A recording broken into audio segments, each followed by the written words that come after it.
着作啊，你看过没有？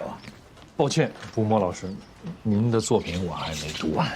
啊，这是我当了30多年记者积攒下来的文字。你的导师鼓励我呀，说整理给他出版，还说让你帮我写一篇评论。您是不是请他喝酒了？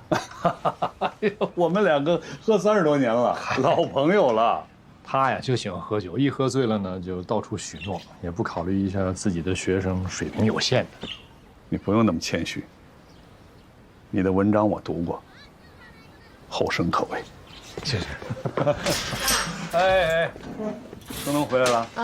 我女儿。哦，哎，东东，你过来，你来喝茶，我给你介绍介绍。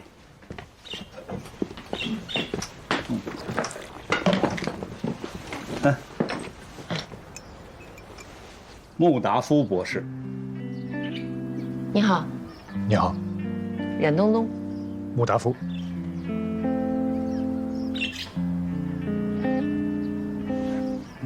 咱们接着说吧。刚刚说到我没读完这个小说，但是从我读过的部分来看呢，我觉得您的小说冷静客观，理性和感性兼备，而且文笔特别的细腻。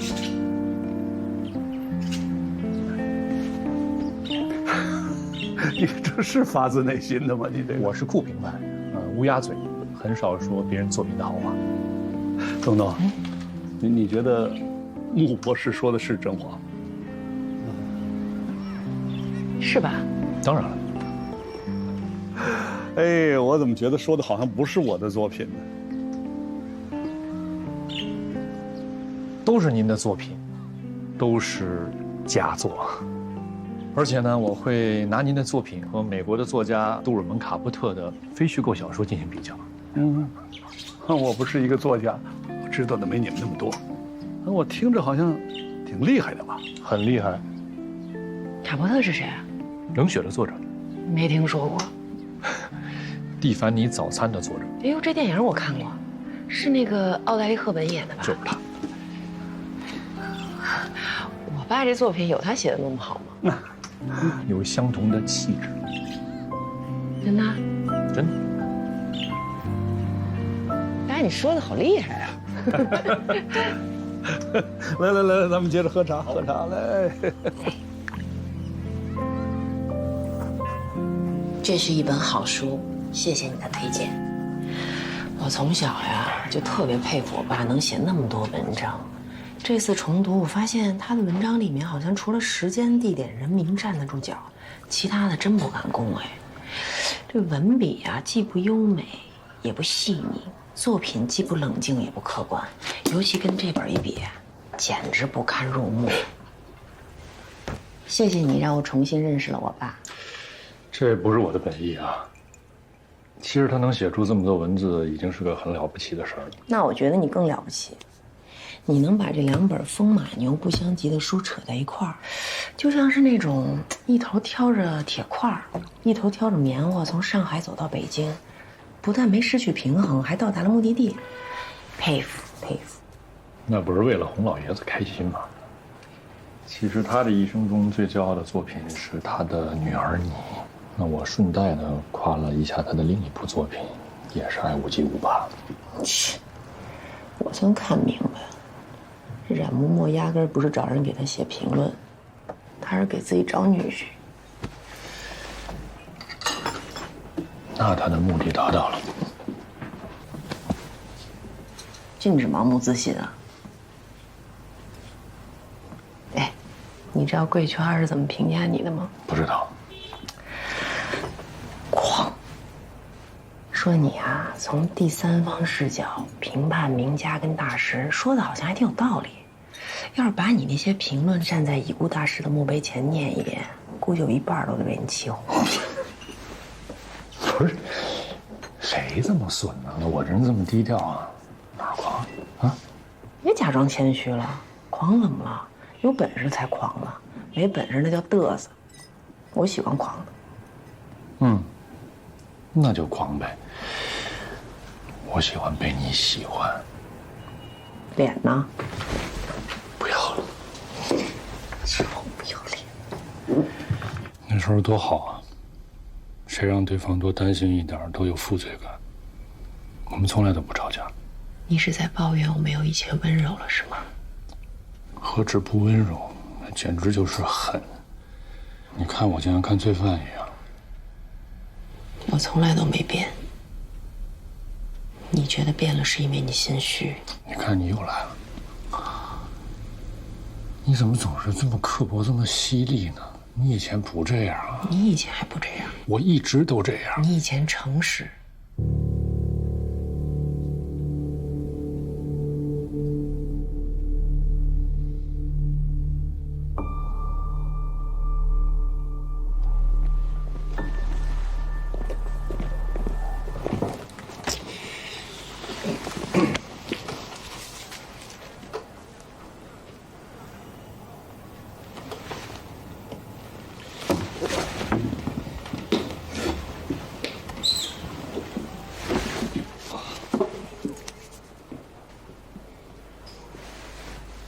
吻过其他的异性吗？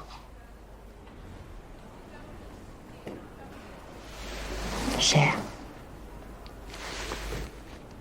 师妹。那有过那个吗？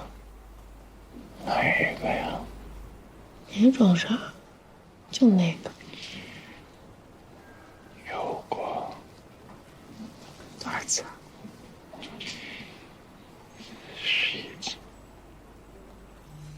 那为什么不跟他在一起啊？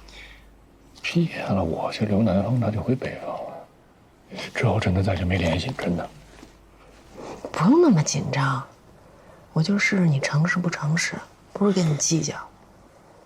你过往的一切跟我无关。人一旦相爱了，就会变得诚实，因为他要用诚实去讨好对方。如果不诚实，那就是不够爱。听不懂，但是你这回答还让我挺满意的。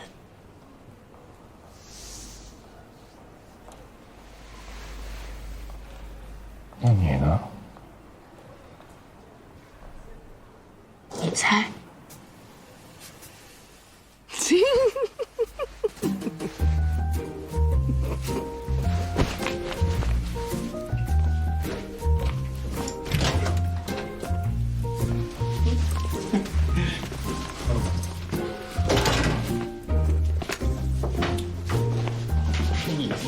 哎，你洗手了吗？快去！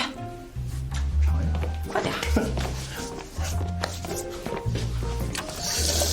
这是什么喜庆日子啊？做那么多好菜？没什么，就是想奖励一下你的诚实。奖励我的诚实？你忘了啊？什么呀？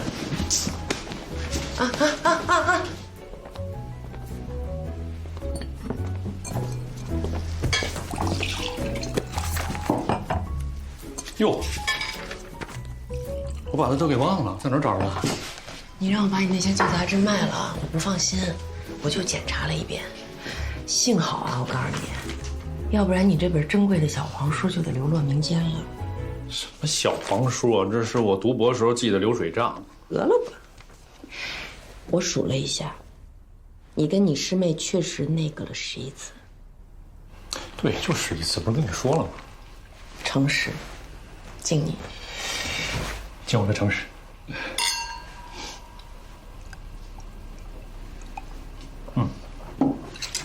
吃了啊。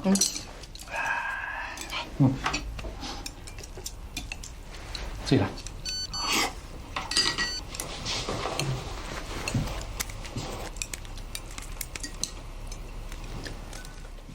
汇报一事儿啊。说。我的一个硕士毕业生，长得还挺好看的，对我产生了非理性的单向相思病，每天给我十几条信息。啥意思啊？看上你了？想跟师母竞争上岗。嚯，这么大的事儿没必要跟我商量啊，自己搞定就行了。问题是我搞不定啊，这孩子家里条件还不错，挺任性的，说是想找你谈判，说只要你把我交出去呢，什么条件都答应。能给我多少啊？你找他聊聊呗。我知道这不应该，但我真的控制不住我自己。我只要一天没有答复的消息，我就跟犯了病似的，吃不好也睡不着。只要是他发来的信息，每个字都比别人发来的好看。唉，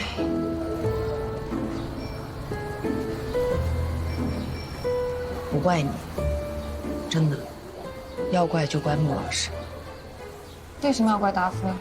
因为他在你面前只表现了好，而隐藏了不好。达夫没什么不好的。他喜欢放屁，你知道吗？他有时候吃饭的时候他都放。哎呦，我都习惯了。我告诉你，我才不在乎呢。我爸说了，只要谁给他找着一称心的女婿，他就在省城送谁一套别墅。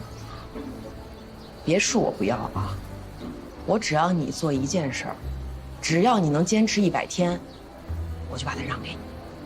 什么事儿啊？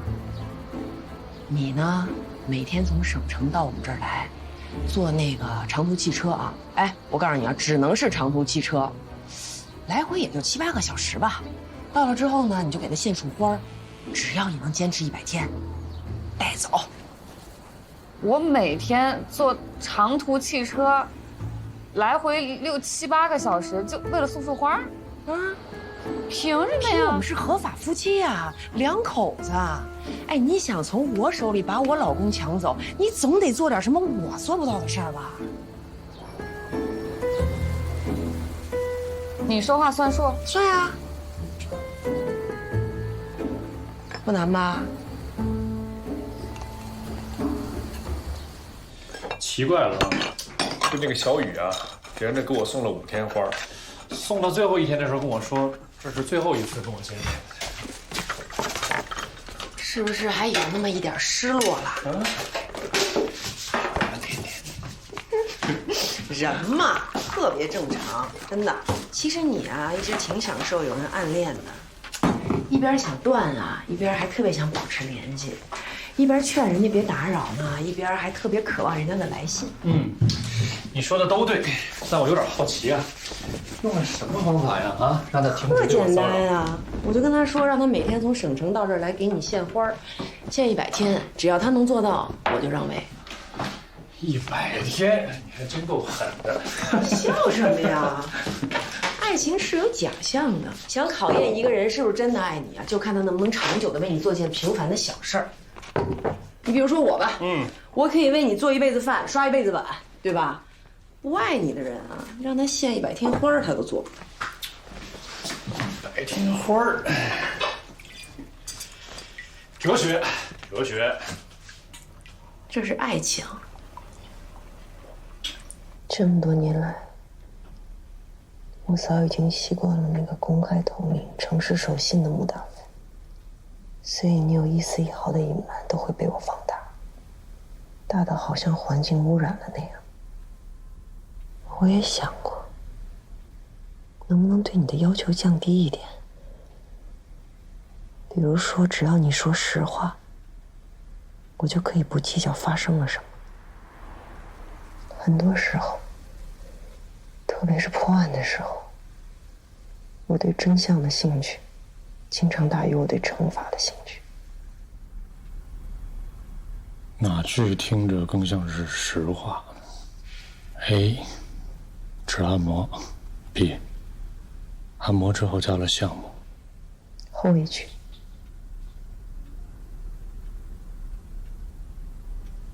那就后一句吧。对不起，按摩后我确实加了项目。虽然亮着灯，可我还是感觉眼前一黑。你真让人失望。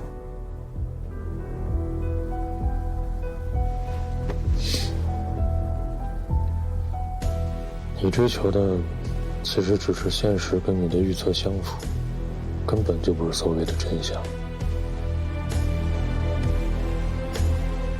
走着瞧。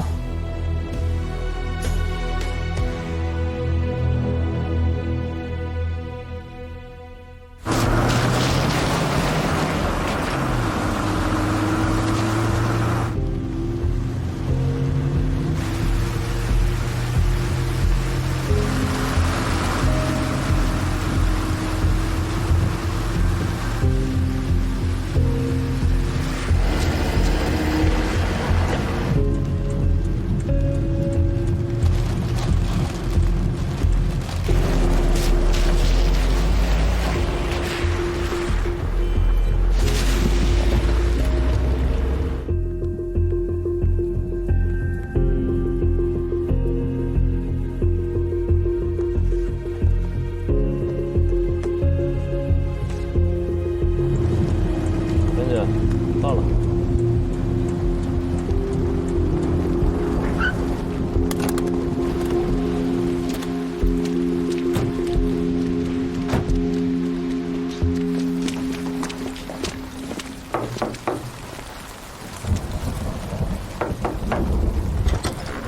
你好，你好，你是叫吴文超吗？知道我们为什么找你吗？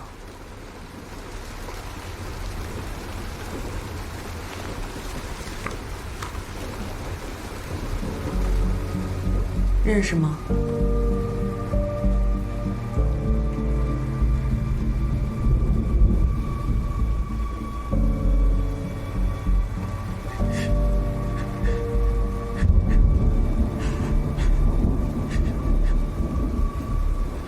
什么时候认识的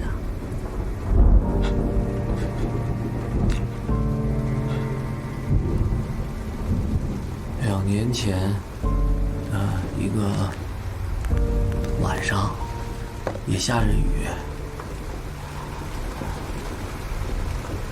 我在公司里写策划方案，一辆出租车停在我门口。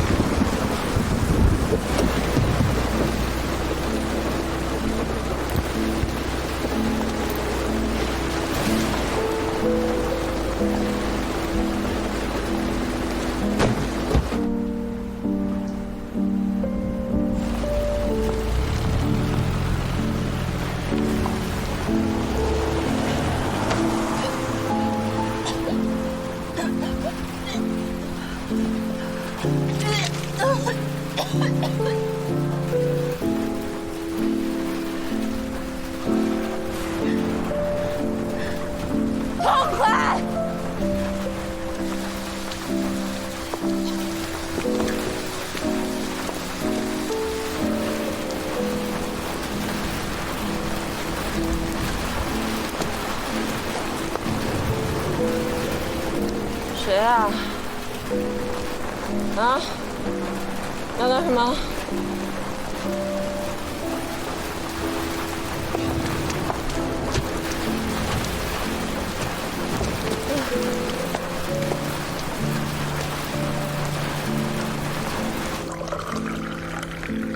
别睡啊，睡着了会感冒。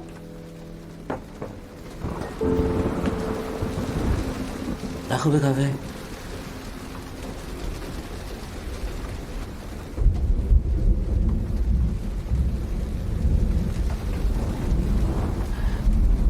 醒醒，醒醒，喝杯咖啡，喝点热乎的。你叫什么呀？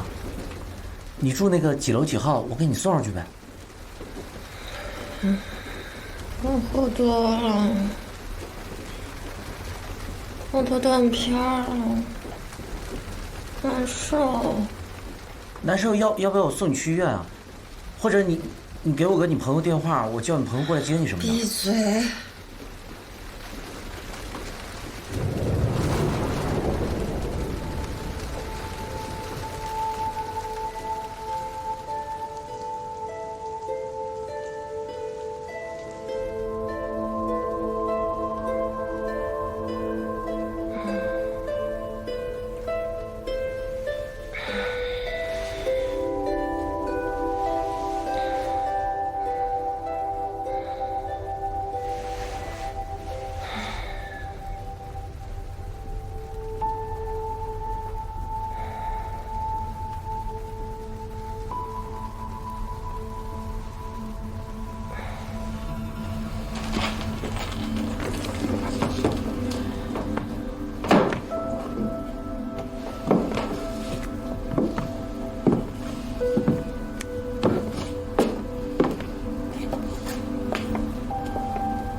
要不是地板上的水渍，吧台上剩的咖啡杯，我还真以为这是一场梦。你是不是现在觉得更像一场梦？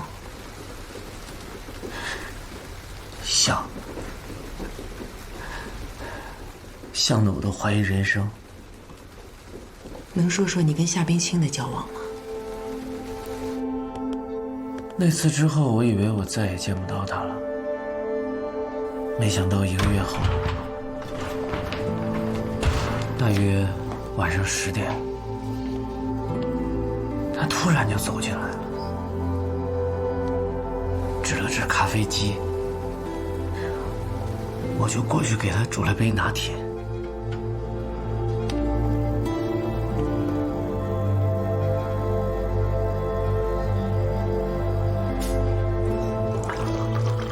加上牛奶解酒。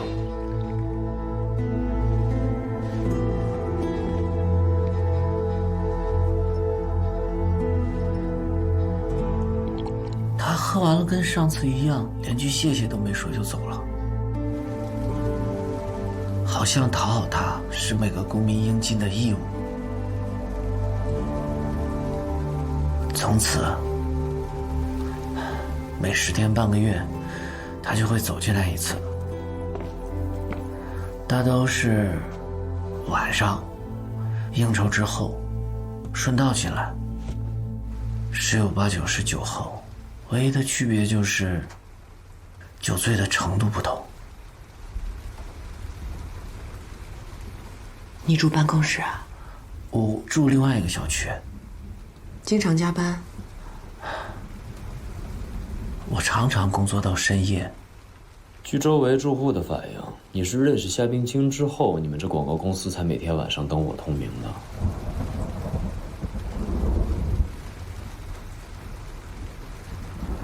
我确实认识他以后，比以前更喜欢加班。每天等他，就像等一个老朋友一样。要是等不到他，就觉得这一天又浪费了。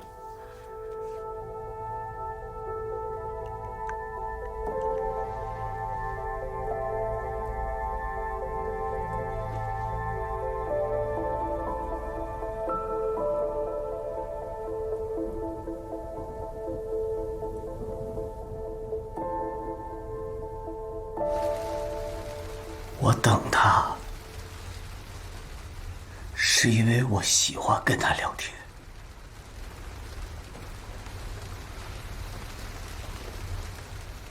你们是怎么聊上的？一天深夜，他走进来的时候，身体比每一次都要晃。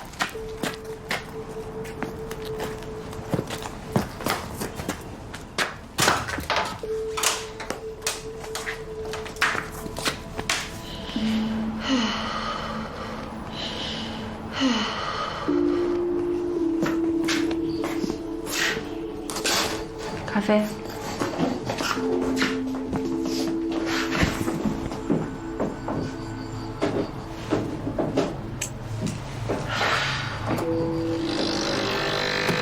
烦啊！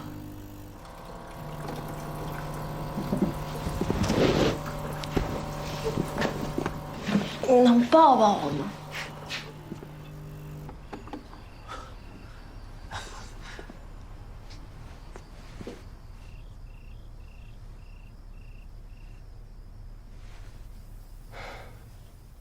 混蛋！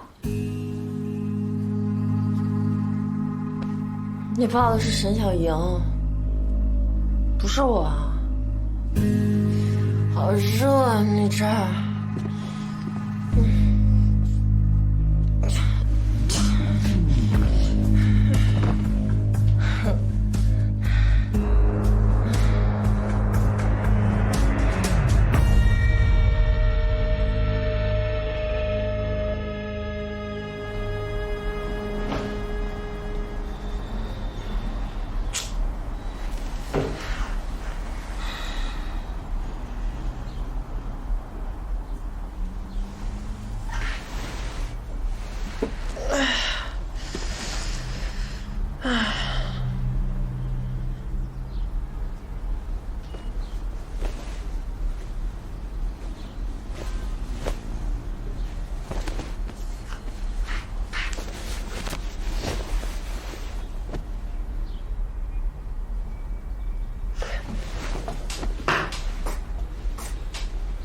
哎，叫你呢，你给我起来！你到底又做什么了？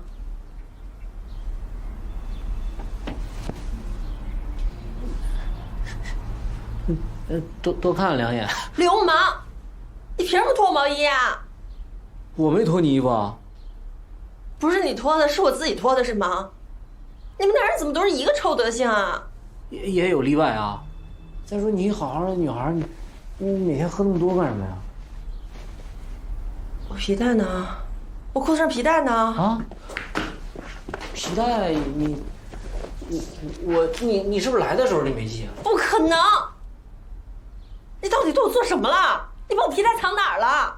不是你好好想一想，你昨天晚上去哪儿喝的酒？你是不是皮带忘在人家里了？现在就打电话报警，我要告你耍流氓！幸好我有监控，要不还得花钱请个律师。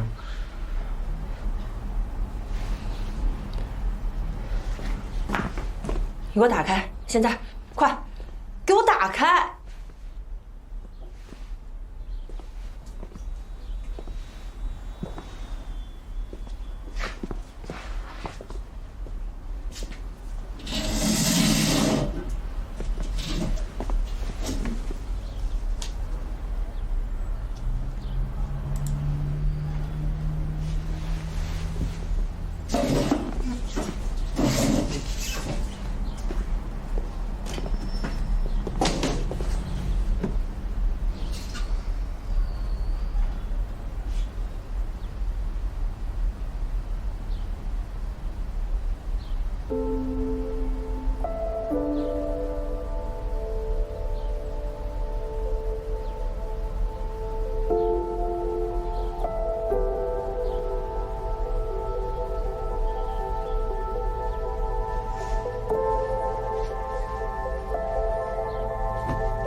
对不起啊，没关系。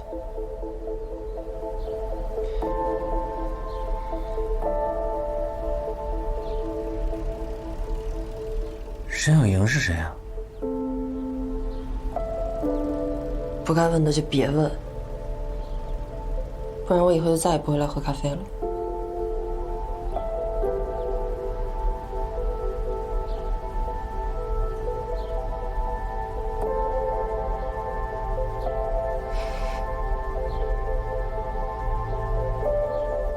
没想到我这辈子还能遇到好人啊！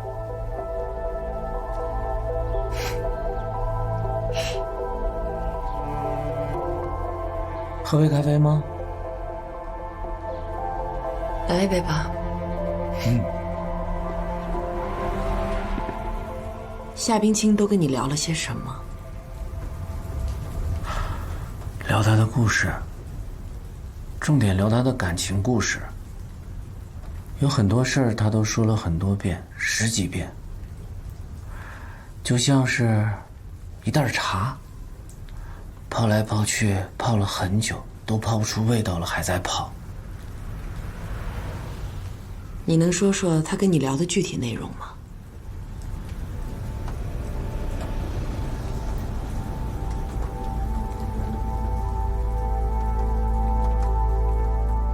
他说他被人强迫了。他说的是强迫还是强奸？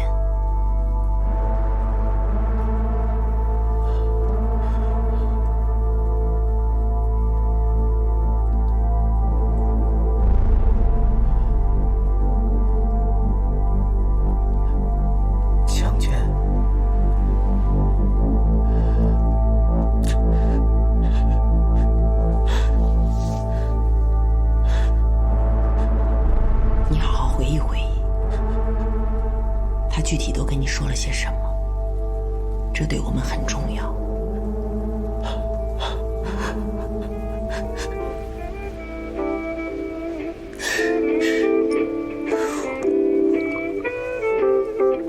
好听吗？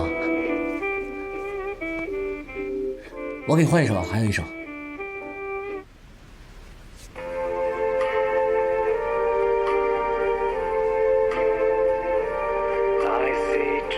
关了。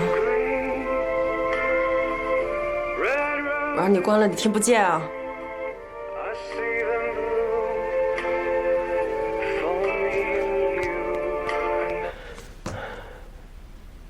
怎么了？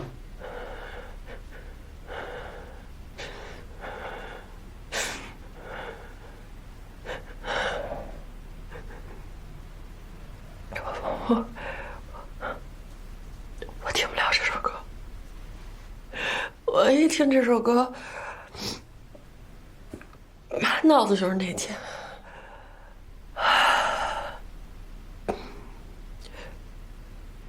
那天就是那天，他就是放的这首歌，他把我。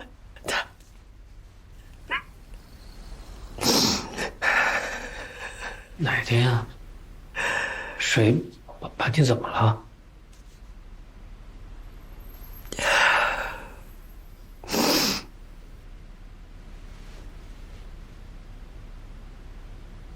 你想知道吗？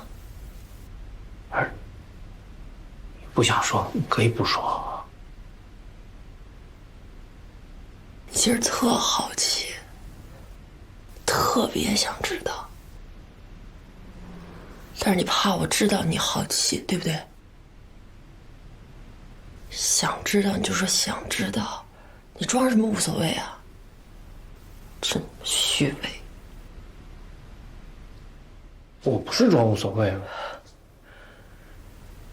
我是怕你跟我说了太多之后，然后远离我。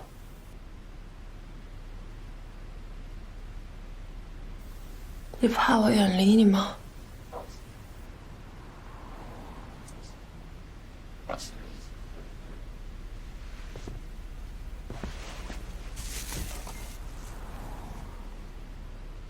也是，也不是。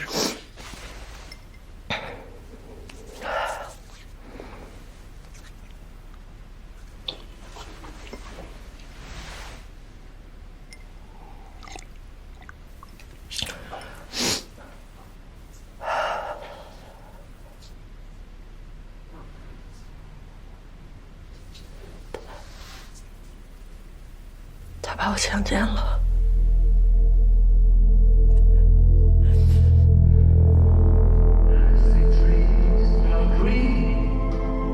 徐总，有文夏小姐找你。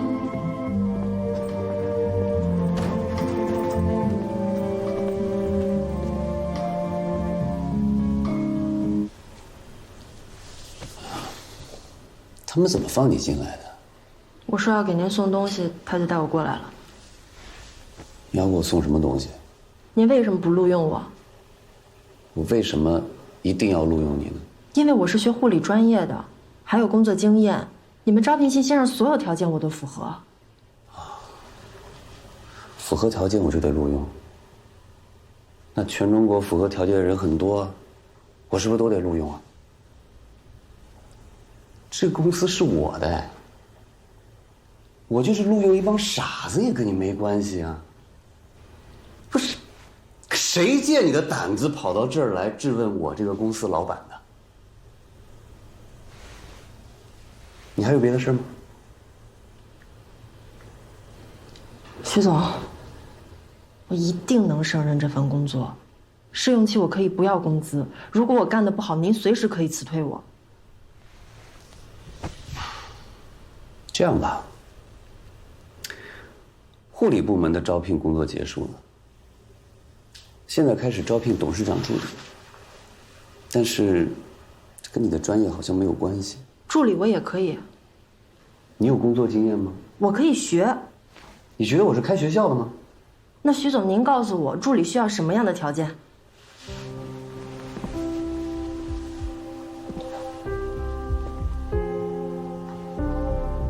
董事长助理，首先得形象好。我形象不好吗？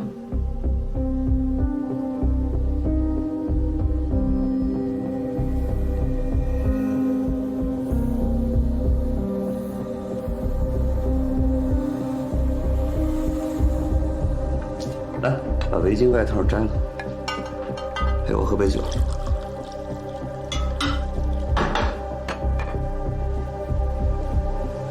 会唱歌吗？给我唱首歌。你是招助理还是招小姐啊？那随你怎么想了。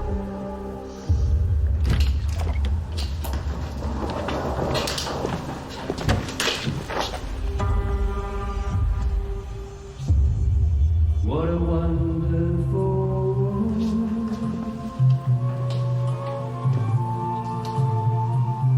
Nice sky of blue and clouds of white, the bright crescent days, the dark silver nights, and I sing to myself, what a wonderful. I see friends shaking hands, say how to do.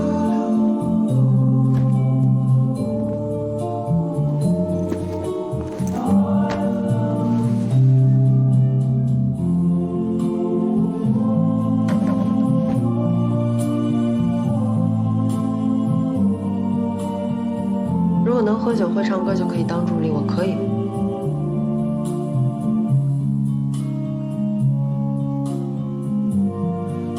坐这儿。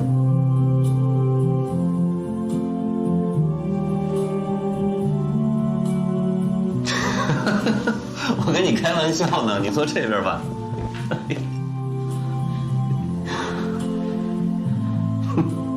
你这样的女孩子，我真是头一次见。这么跟你说吧，我的助理呢，有一部分工作是公关，公关你懂吗？就是接待应酬。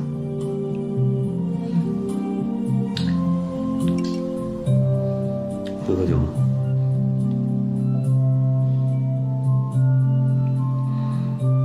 会。干了。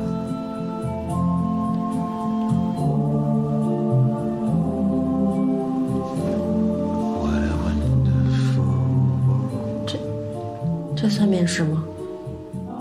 可以算。I see sky. Cloud. 没事，你可以喝一半。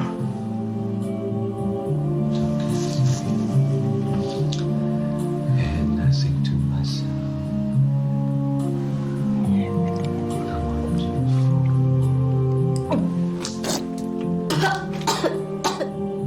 你剩下那一半啊，可以扣我脸上啊。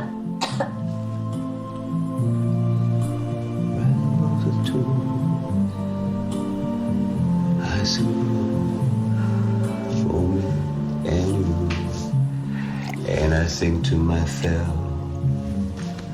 what a wonderful world.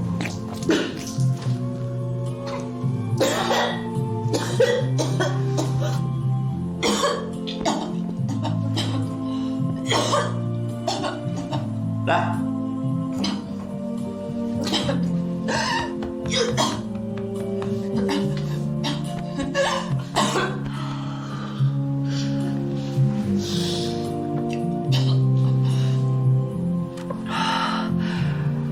这也是助理的工作吗？之一。那我算过关了吗？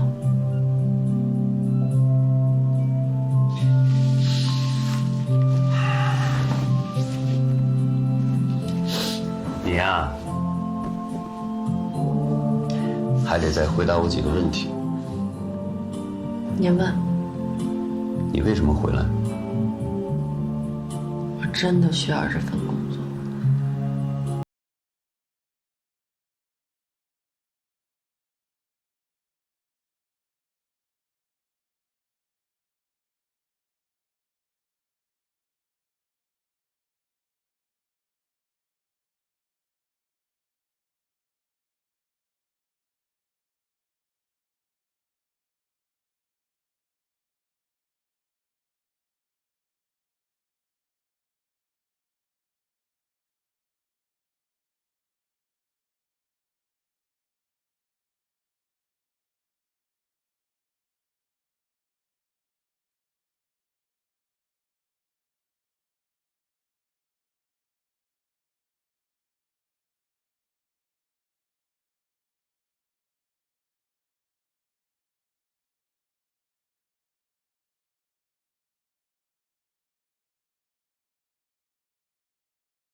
需要有一个磨合和习惯的过程。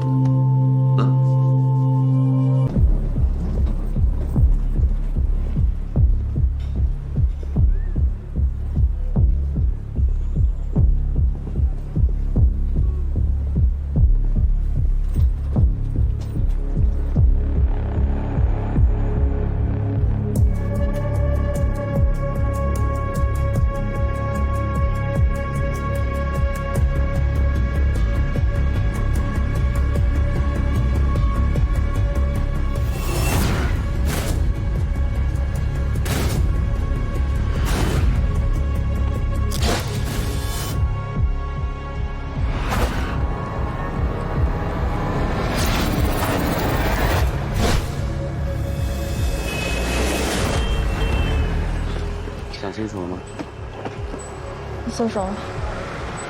你再给我5分钟，5分钟你要还坚持，我一定不拦着你。走，上装手。我妈联系不上我，我也给她发个信息。你发。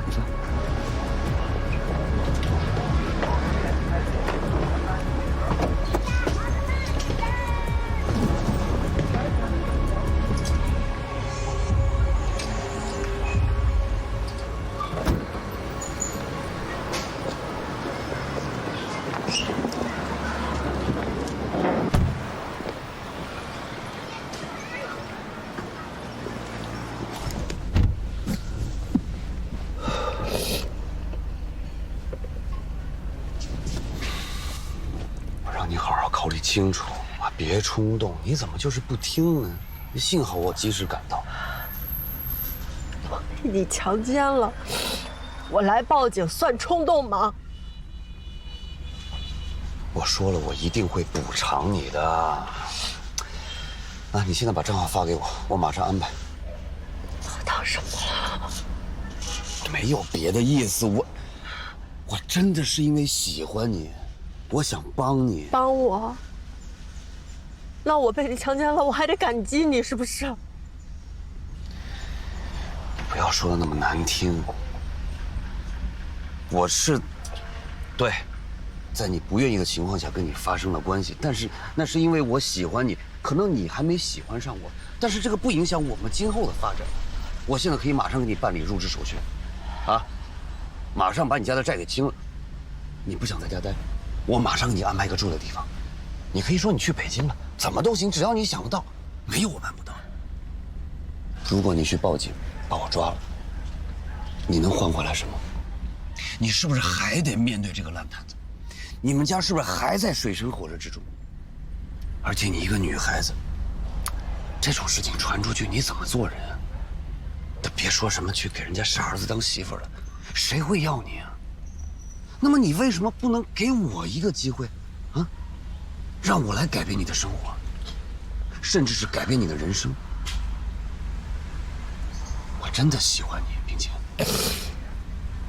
真的。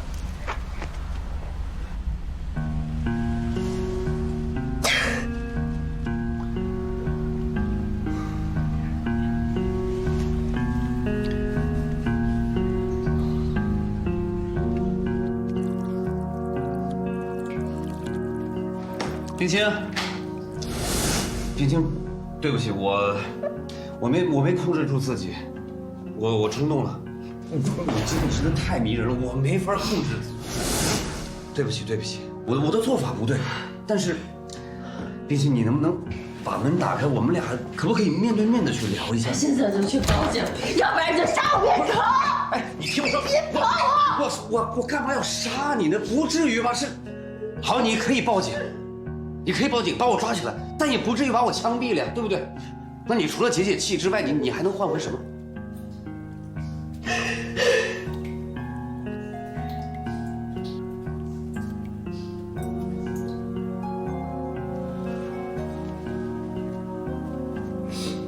冰清，你听我说，我可以补偿你，好吗？你们家欠多少钱？100万是吗？我来帮你还。冰清，你要这么去想一下。啊，你们家之后不用再东拼西凑了，啊，你也不用再替任何人还债了。对吧？你挣的每一分钱都属于你自己，你可以为自己光明正大的活着。这难道不是你想要的吗？也不用离开这个家，你可以为自己活，这难道这种日子你没有想过吗？好，我给你指这条路可能不太光明，但是它宽呐，对吧？说你哥办了这叫什么事儿啊？当初跟他借钱的时候说的好好的，每个月还他2000，这才多久，他就变卦了，一下问我要3万块钱，我上哪给他弄这么多钱去？你那么生气干嘛？人家这不是孩子要结婚吗？他们家也不富裕。哎呀，要我说呀，咱们就想想办法呗。我能想什么办法呀？啊，他们孩子结婚就得把咱俩往死里逼呀，哪有这个道理的呀？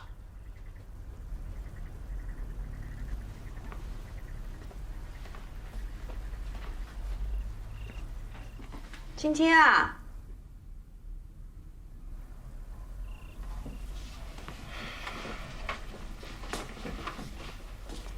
说话小点声。哎呦，烦死了！老夏，你看啊，咱们有难的时候人家帮过咱，现在人家有难了，咱不能装着看不见听不见，不是吗？哎呀，情况不一样，好吧？咱是有难，他可是结婚呢。哎，你听听你哥你嫂子说那话啊，就好像我们有钱故意不还他们一样，这是人话吗？什么东西？你说谁什么东西啊？你凭什么这么说我哥啊？我哥再怎么样也比你姐强，你出这么大事，你姐出过1分钱没有啊？你姐跟咱们怎么说的啊？1分钱都没有，对吧？结果呢？没过几天就给他儿子换一台新车，他说他没钱，你信吗？你姐要是愿意帮咱们用得着问我哥借钱吗？再说我哥是什么人呀？普通工人，他能有多少钱？我哥不给咱们借钱，那是理所应当，他没钱。你姐呢？你姐不给你借钱是为什么？你自己不想想，你还骂我哥，你有脸吗你？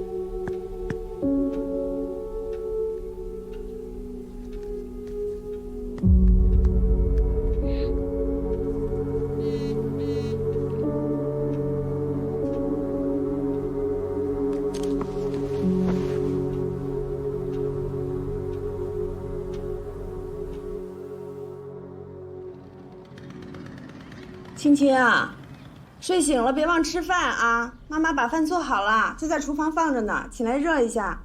不吃饭可不行啊，2天没吃东西了。那我们上班去了啊。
别动车啊，等着。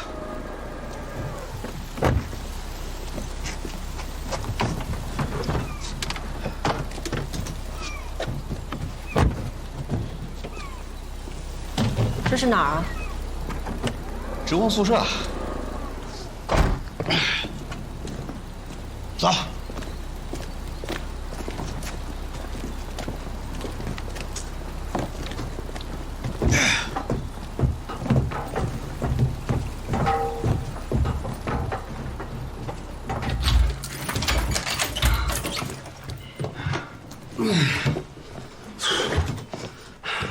进来。这是卫生间。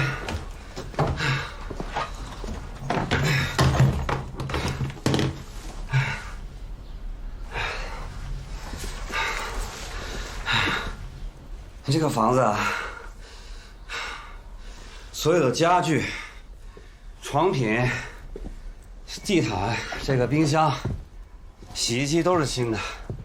你包括这个厨房做饭的这些家务事啊，都是一应俱全了。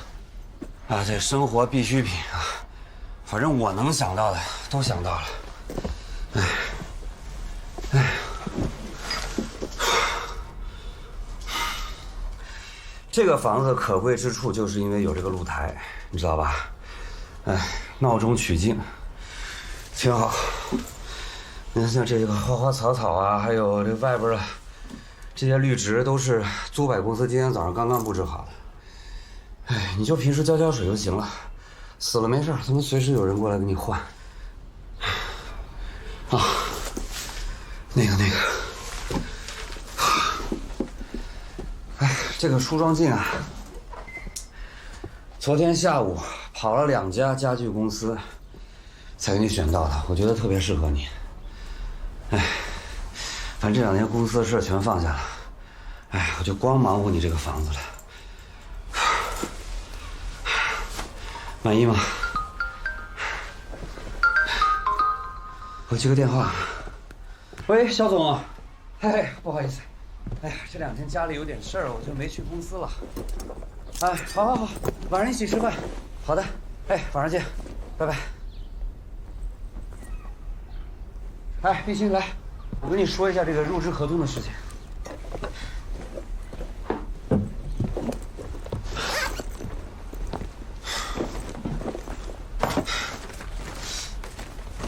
是这样啊，你的月薪呢是15000，1年是18万，啊，因为你们家有困难，所以公司啊一次性预支你6年的薪水，就是108万。我是这样想的啊，因为你一个小姑娘刚入职是吧，你就突然拿回家这么大一笔钱，你爸妈肯定起疑心。啊，其实这个钱呢是我个人出的，这跟公司没有关系。啊，你也不用来上班。那说白了，这个合同就是拿给你爸妈看的，啊，这样听起来呢，入情入理。那所以咱们就得把这一切都想得严谨。啊，当然，你的这个生活费啊，我是另外支付的。啊，哎，我呢也没法再陪你了，因为这2天公司堆了太多的事情，都需要我来处理。这个是钥匙，啊，你好好的。有任何问题你就随时给我打电话，并且我再跟你说一次，真的对不起。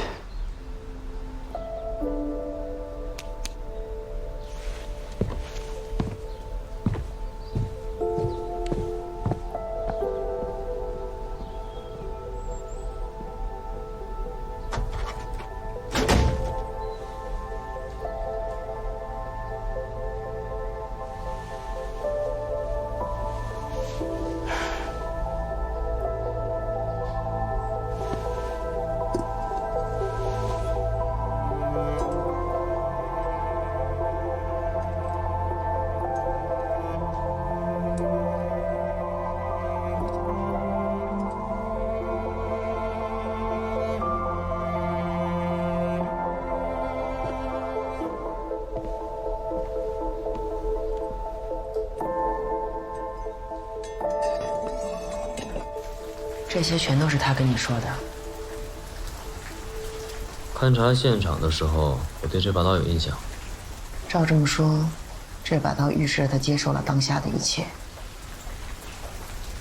夏冰清有没有留下被强奸的证据？不知道，我问过，他没回答我。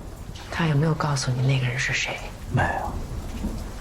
他经常用“他”那个人、渣男、混蛋、狗屎、垃圾来代替那个人的名字。夏冰清怎么会跟你说这么私密的事情？一是因为我也不会坏他的事儿吧，二是因为我也不认识那个人，也有可能是因为他喝酒了，一旦找到了李想的耳朵，就拼命地往里灌声音。他太需要倾诉了，我可能是他唯一的听众。你说你第一次见夏冰清那晚，他一边呕吐一边喊痛快，这两个字他后来还喊过吗？痛快是他的口头禅，他经常说，尤其是在喝醉之后。你对他喊的这两个字是怎么理解的？我认为痛快有2层含义，第一层是指喝酒，第二层是指现实生活。喝酒痛快吗？痛是真的，快只能在喝多之后才会浮现一丢丢。现实生活痛快吗？我认为他说的是反义词。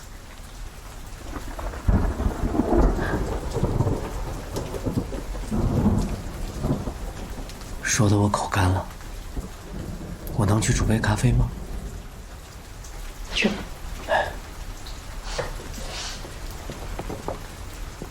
我也去学习学习。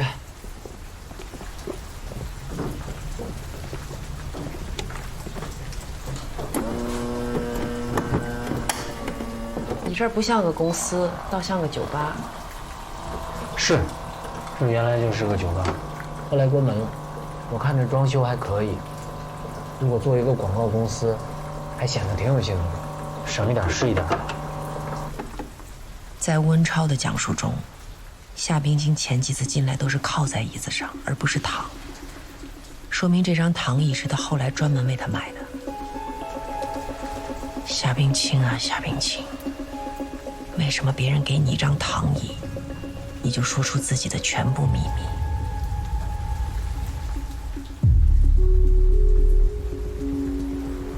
这是达利的风格。穆达夫说达利是个顽皮的孩子，喜欢做出格的事情，并狂热地渴望他做的事情能引起别人注意。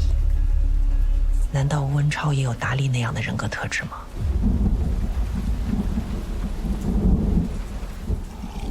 上个月15号下午，你在不在公司上班？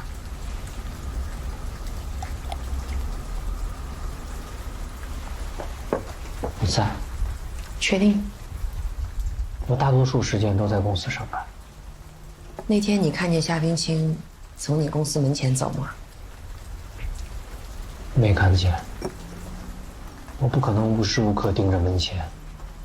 他每次出门是个秘密。好几次我看见他在等车，朝他挥挥手，他把脸扭过去。他不愿意我看见他等车，生怕我知道来接他的人是谁。那个来接他的人你见过吗？没看见过，他从来不下车。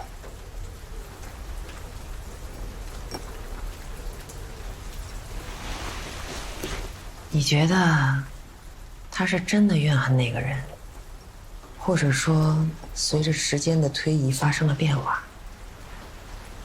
我也想过这个问题，我还专门问过他。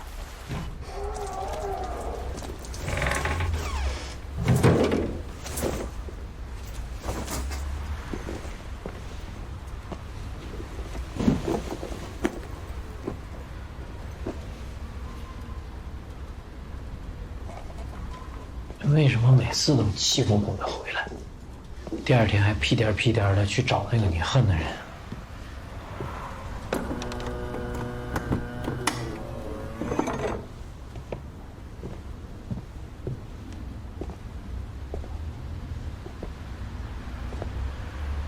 对不起啊，不应该问。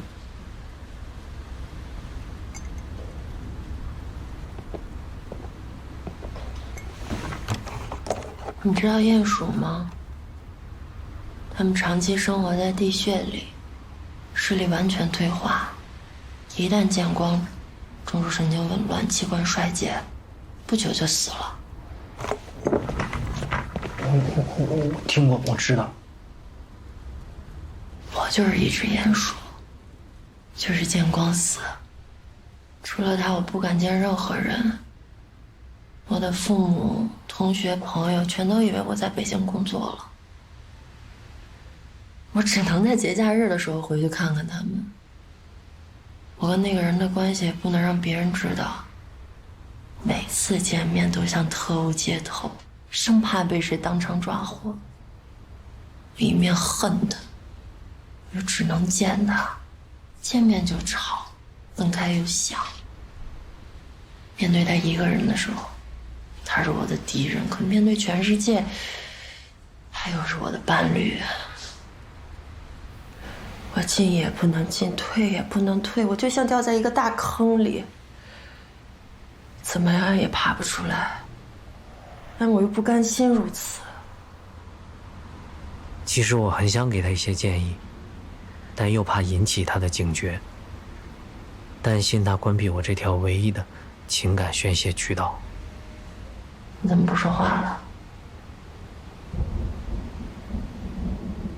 我想在你身边做一个没长嘴巴的耳朵。我现在需要你张嘴巴，你告诉我该怎么办？还能怎么办？一刀两断呗。之前吃了亏你就咽了，你不能让这事儿折磨你一辈子啊！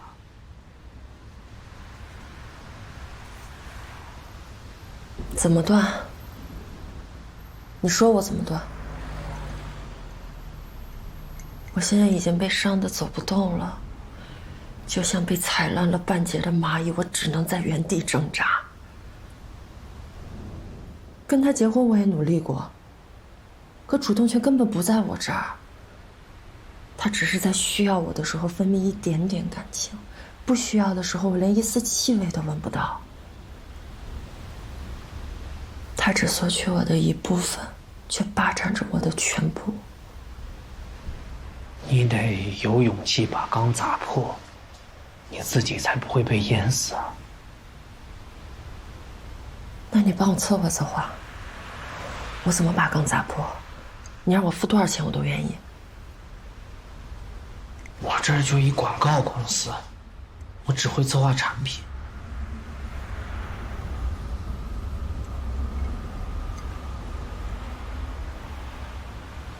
我觉得特别逗，从小就有人教我们与人为善，和气生财，为人民服务。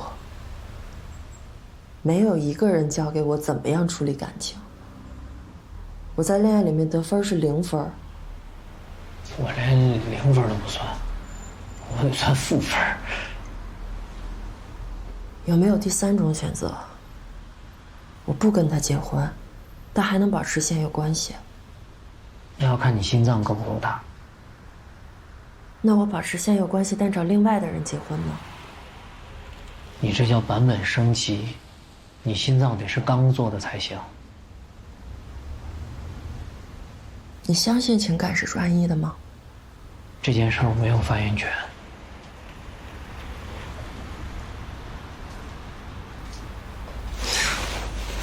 是不是我太矫情了？现如今什么样的情感关系没有啊？存在即是合理的，不是吗？是什么呀？是，我听明白了。你愿意找1000个理由来安慰自己，也不愿意离开他。你这是一种病啊，叫斯德哥尔摩综合症。受虐者对施虐者产生了依赖。说的你自己跟个专家似的，刚刚不是还说自己是负分吗？我虽然没谈过什么恋爱，但是我看过很多书啊。我可以给你推荐几本，兴许对你有启发。那你把书名发给我看看。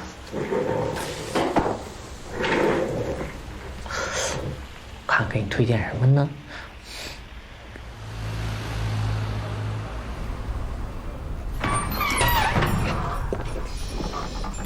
你推荐的书我都看完了，有收获吗？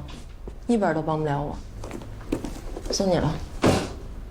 一点感想都没有？有。说说。第一，男人都不是好东西。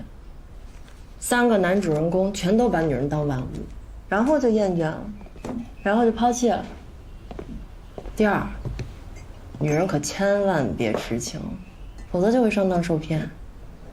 雷纳尔夫人、安娜，包括艾玛，没有一个不被男人骗的。最重要的是第3点，女人可千万不能当小三儿，否则就会死得很惨。这不收获挺多吗？还说没有帮助？你让我看这几本书是不是像讽刺我？你想多了，我就是想善意的提醒你，别对男人抱有幻想。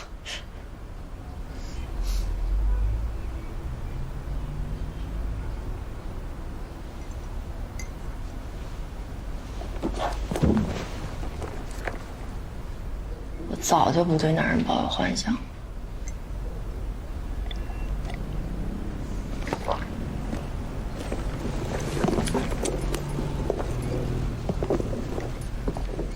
这地儿还挺怪的，这酒吧不像酒吧，公司不像公司的。哎，你说对喽，这个我来之前呢，这就是个酒吧，倒闭了，房东找下家，闲着也是闲着，就便宜租给了我。只要碰着开酒吧的，我还得给人腾地方。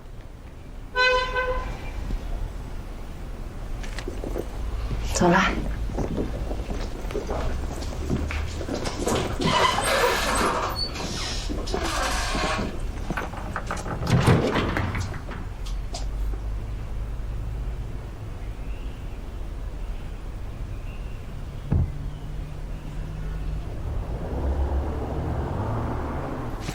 这位认识吗？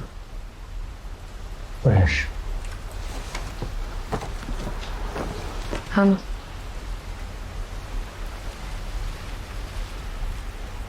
见过。在什么地方见的？夏冰清令我见。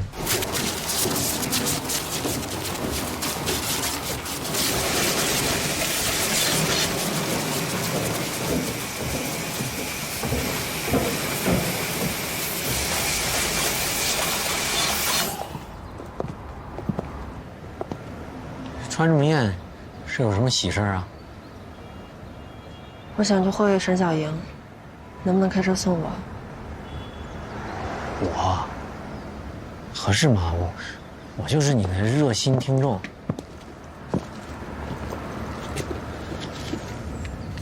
我雇你，可以吗？收了钱了，我就不是热心听众了，我就是你的专车司机。你等会儿，我把东西放进。马上啊！你先上车。你付这钱都可以租一豪车，我这破车也配不上你。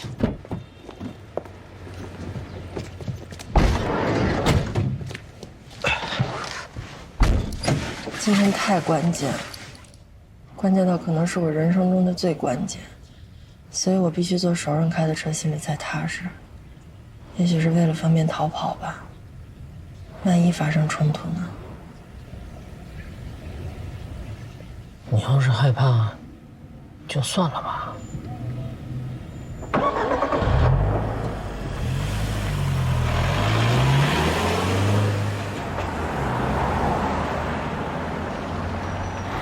好，注意安全。就那蓝车，你停到后边就行。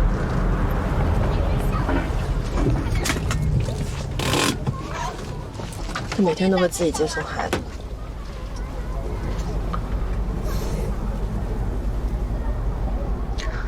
你怎么打扮成这样啊？我想压他一头。你想压他，你就应该打扮得比他有朝气，而不是显得比他有贵气。人家是老板的正牌夫人，什么场面没见过呀？你是怎么压人家？你应该参考那个电影《情人》里面女主人公剪的那个扮相，哎，沈小英看到了，也许心头会微微一颤。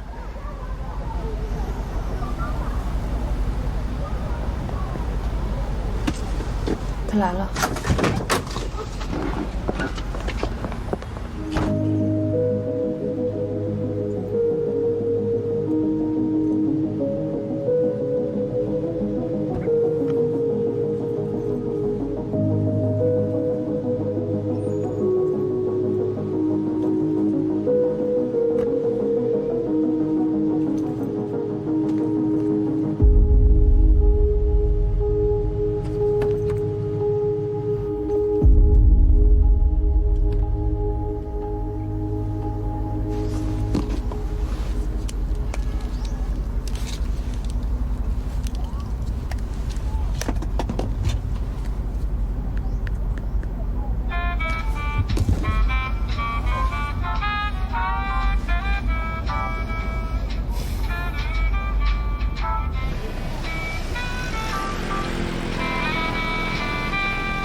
美女，你都快站成一棵树了。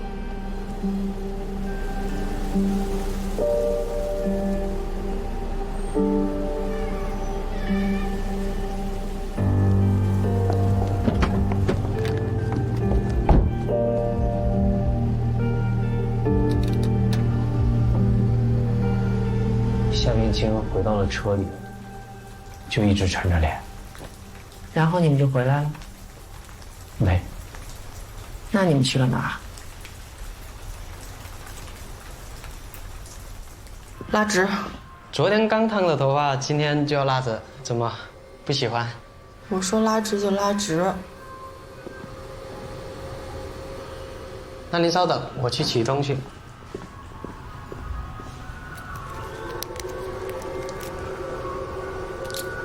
人又没惹你，火气那么大。哎，小心别伤着自己。闭嘴！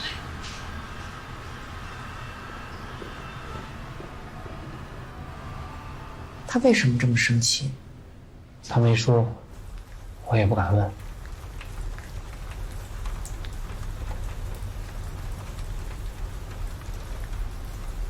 夏冰清有没有跟你说他跟沈小英的谈话记录？我们做完头发就回来了。我以为他会进屋里来和我聊聊天，结果没有。他说他家里的灯坏了，让我上去帮忙。就这个。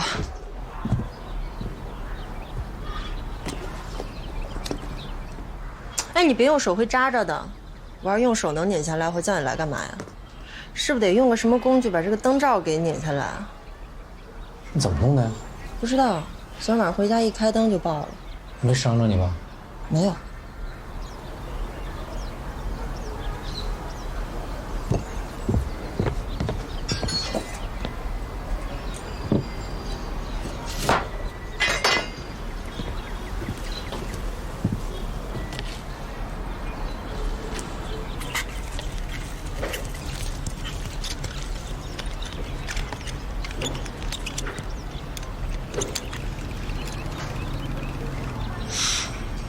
真聪明，谈不上，谈不上。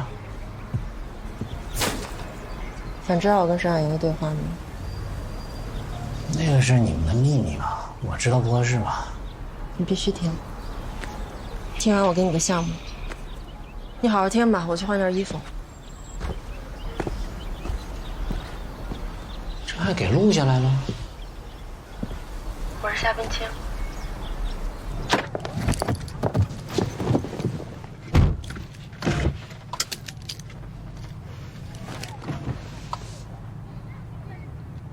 我是夏冰清。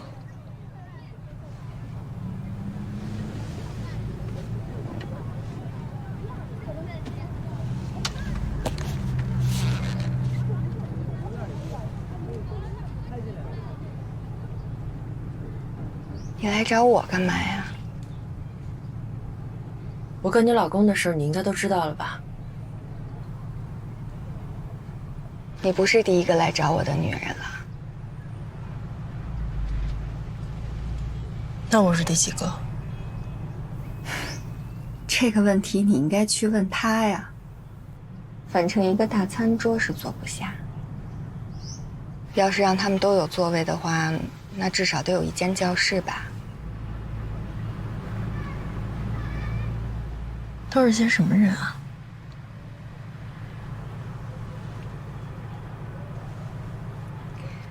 我一个合法的都管不了，你一个非法的还想管？怪不得他总说他忙，原来是忙着翻牌子啊。那你干嘛不跟他离婚呢？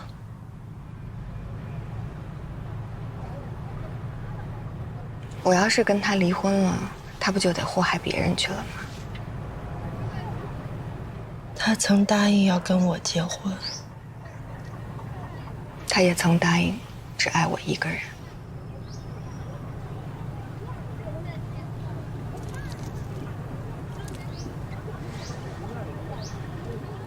他把我强奸了。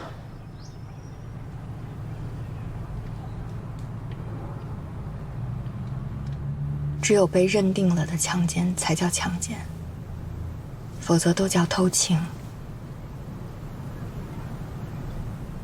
你不在乎他跟别人偷情？你又不是我，你怎么知道我在不在乎呀？每次我跟他要婚姻，他总说阻力在你这儿。尽管你们已经没有爱情了，但你还是缠着他不放。凡是自己不愿意做的事情，都会推给别人做决定的。离婚，他舍得吗？我给他生了2个那么可爱的孩子，我每天像佣人一样伺候他，我还不管他和什么女人在一起。你要是跟他结婚了，你能做得到像我这样吗？做不到。但你没管住他，就是在支持他。我要是管住他了，还轮得着你勾着他脖子？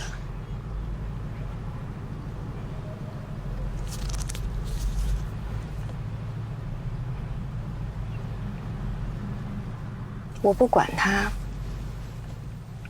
是因为我管也管不住呀。就像一个听不进去意见的人，你跟他提再多的意见，也只能是讨恨。如果我告他强奸，你们最终还是会分手。你有他强奸你的证据吗？我如果没有证据，我拿什么底气来跟你谈判？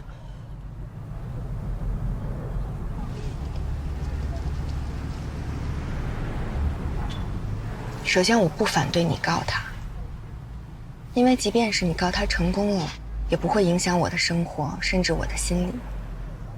但是我觉得你也应该想清楚，你之所以比别人穿得珠光宝气，还不是因为他给你的钱吗？你把他告倒了，对你有什么好处呀？钱没了，名声毁了，你还不能再勾着他脖子撒娇了。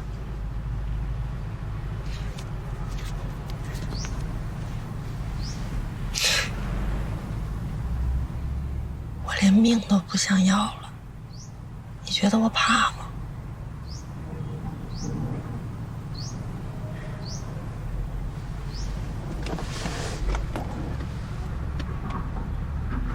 你不想要命，命早就没了。你之所以拿命来威胁，是因为你想要的更多呀。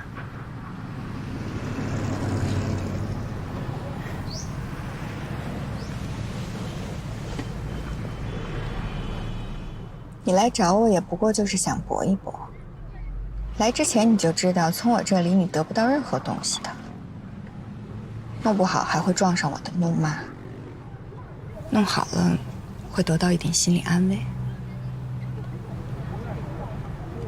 你自己都没意识到，你不想跟他结婚。从你对他交什么女朋友的关心程度就能判断出来，他不是你能容忍的。一旦折腾到能结婚，你要做的第一件事情，就是背叛他，或者抛弃他。你不明白，你想折腾的人其实是你自己。你更不明白，你不肯原谅他，本质上是不肯原谅你自己。因为他能强奸你，你肯定也是有责任的呀。当时你本来能逃脱，或者是你自己主动送上门的。你为了减轻自己失误的心理压力，会不断夸大对方的错误。我说的对吗？根本不知道他有多坏。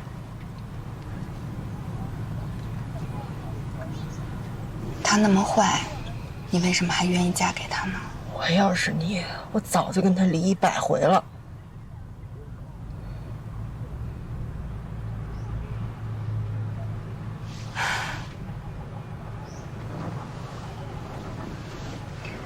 离了又能怎么样呢？不过是把这个男人换成那个男人，而那个男人跟你结婚以后，也注定会伤害你。与其不停地换人伤害，还不如就让这一个人来伤害。婚姻不破的秘诀是相互适应的人在相互适应，而不是靠别的什么来维持。你要是真聪明啊，你就不应该管他要婚姻，而是应该管他要钱。可他的钱不就是你的吗？反正他也会满世界撒钱的，撒给你嘛，总比撒给别人要好。至少你看着不让我那么讨厌。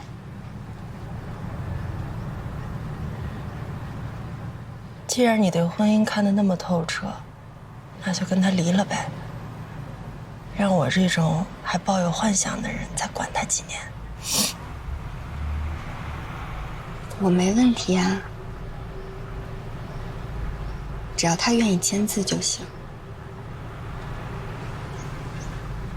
但我知道他舍不得我，能用钱追到的，一定不会用感情。我知道你来找我肯定不是他的主意。他要是知道你这么做，对你的态度肯定会180度大转弯的。不信你就告诉他试试。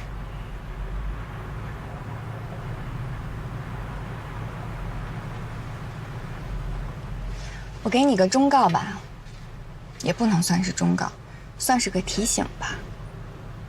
你的优势呢是年轻漂亮有活力，但是你看你今天卷的这个头发，拎的这个包包，成熟的都不像你这个年纪的人了。这些都不适合你的，还会让你的魅力大打折扣。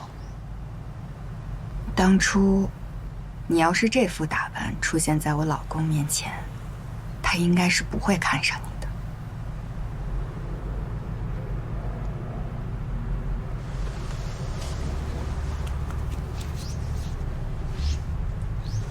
你真好心啊！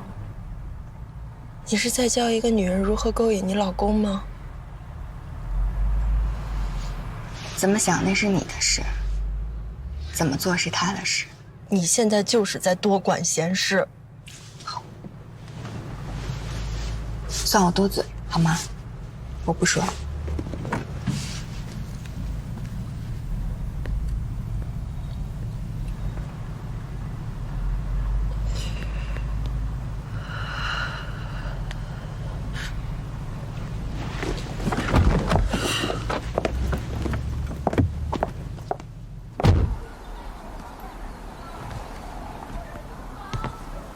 我完全不是沈小莹的对手。她一直在笑着，每一个笑都那么刺眼。她才是真正懂爱情的人，跟她比，我们就是小学生。她说的话呀，句句戳心，戳得我太阳穴都麻了。那我该怎么办啊？听沈小莹的，放弃那个人就对了，重新开始。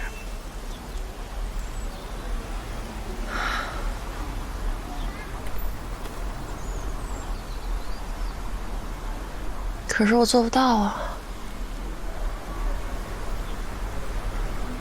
他去把头发拉直，说明他认输了。起码在这场和沈小莹的较锋中，是的。夏冰清跟沈小莹说他有那个人强奸他的证据，可前面你说他没有保留证据，他到底有没有证据？我不知道，他每次说的都不一样。我认为他在吓唬沈小莹。你的意思是说夏冰清根本没有证据，只是为了吓唬沈小莹？我是这么认为的。夏冰清说给你个项目，什么项目？那天他递给我张银行卡，他说这里面的钱购买一辆中档轿车，只要我们公司能帮他策划让他和渣男结婚的方案。这个项目你接了吗？我没结过婚，但我见过结婚。这是你情我愿的事儿，你得亲自来，怎么可能由别人策划？我想是他喝醉了，病急乱投医，我就把卡退给他了。他说他对我很失望。这个项目到底有没有实施？没有。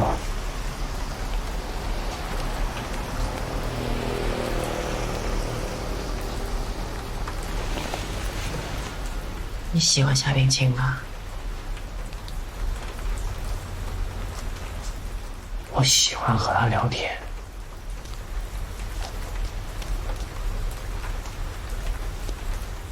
你们之间有没有过亲密的身体接触？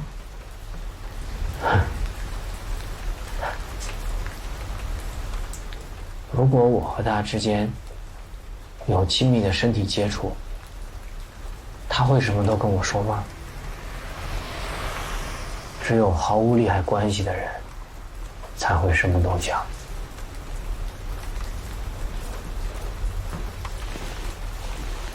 你们公司现在还装着摄像头吗？在我和夏冰清无话不谈之后，他叫我拆了。夏冰清脱毛衣那晚的视频录像你还保存着吗？夏冰清亲自查。夏冰清跟沈小莹的谈话录音你有吗？这么私密的谈话，你觉得他会交给我吗？